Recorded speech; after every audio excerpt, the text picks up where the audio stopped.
TV presenter Mel Sykes has opened up about her 5-year romance with Matt Goss back in the 90s. And one of the things she said is that she was worried Matt was potentially jealous of her career when they were together. Now, putting their particular situation aside, jealousy, we've been talking about Jerry Springer, that was definitely something that ran through a lot of that show. Can any relationship survive jealousy? What do you think, Linda? Sorry, I was you for a minute, Linda. Jealousy is a horrible thing because it means you're jealous of someone doing well or how they look or whatever, but I think envy is different. So I've never really been jealous of Pauline Quirk, but I used to be envious of all the roles that she got in, all the, like, dramas and everything. I used to think, oh, lovely, I'm really pleased for you, but I would love to do some drama roles as well. But now I am doing drama roles, so I don't have to be envious anymore, do I? But, no, jealousy can be a terrible thing. So really. It wasn't like... I think jealousy is the more severe version of, isn't it? Like, envy is slightly different. You want them to fail, really. It feels jealousy, like that sort of thing. Yeah, but you didn't. So you wanted her to have a success. No, I was delighted that she was so successful, but I just wanted a little bit of it as well. So, which I have got now, because I'm doing a couple of dramas. No, of course. At least she was honest about it. That's the difference. Very honest. Was open. She knows as well. Oh, you lucky cow. I wish I was doing that. But that's that sort of envy that you might naturally have amongst your friends, but certainly in a relationship where there's proper jealousy, it can be very dangerous, Judith. Yeah, I think so. I think when, jealousy in a relationship where it's got to the point where someone, the partner is questioning why you're doing something or why you've got that success, and when they're looking at your money, your new career moves, and almost doubting it, I think that's when it becomes really, toxic.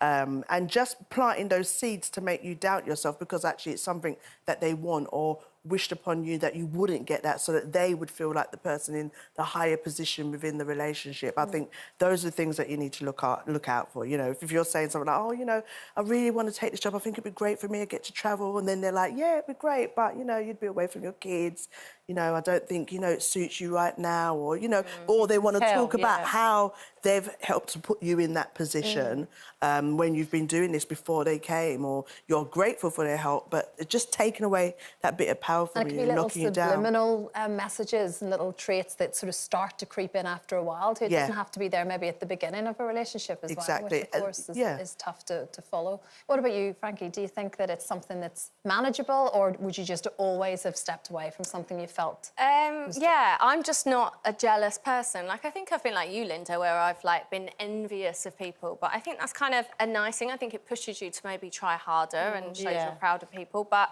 for me, jealousy, I'm just not a jealous person in a relationship or with my friends. And I think, starting in my career from a young age, I could have had loads of mates that were jealous, and they weren't at all. They kind of come along the ride with me and they were proud of me and stuff, and I would always return that. But I think it's harder within work relationships. I think there's often jealousy there because a lot of the time you're all trying to do the same thing, and often people feel like there's competition, or they're all trying to strive to be in the same if you've got the same kind of roles, So I think I've experienced that, but I wouldn't say, with friends and relationships, no. I just wouldn't stand for it. Yeah, you just choose to step away really quickly. I wouldn't give it, and I wouldn't expect it back. Yeah. So. No, because sometimes you might even not realise, especially if it's friends or family or your partner, you might not realise until it's too late and the damage has already been done, It's when they want something but don't want you to have it as well.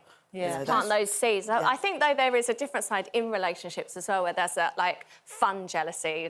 Wayne does hot yoga and he's mainly, the only guy in the thing. And, some of the women complain because he doesn't take his top off anymore. Oh, excuse me. And I was like, oh, babe! I was like, just do it for them. Just take it off, And I'm like, oh, are you back in hot yoga today with your mates? And he's like, but, that kind of thing. Do you not go down to hot yoga with him? Nah, it's not my thing. I've been a couple of times. I'll be there with my binoculars. I don't care if I take my top off, That little bit of jealousy is nice. Yeah, I think that's nice, and it makes you feel like they care still. I think so. I think it's actually really important if you've been with someone for a long time. There's a little bit of something there, because I think it feels like you still care. You still want them to be yours and you to be there. But like you say, of course, if it goes any further than that, then you're in a danger zone. But yeah, a bit of that sort of Wayne Bikram hot yoga thing, that works. We'll get Frank down there as well. Yeah. No, gosh, can you imagine? I don't know how I'd feel about that. There you go. I don't like it. He's not going. Anyway.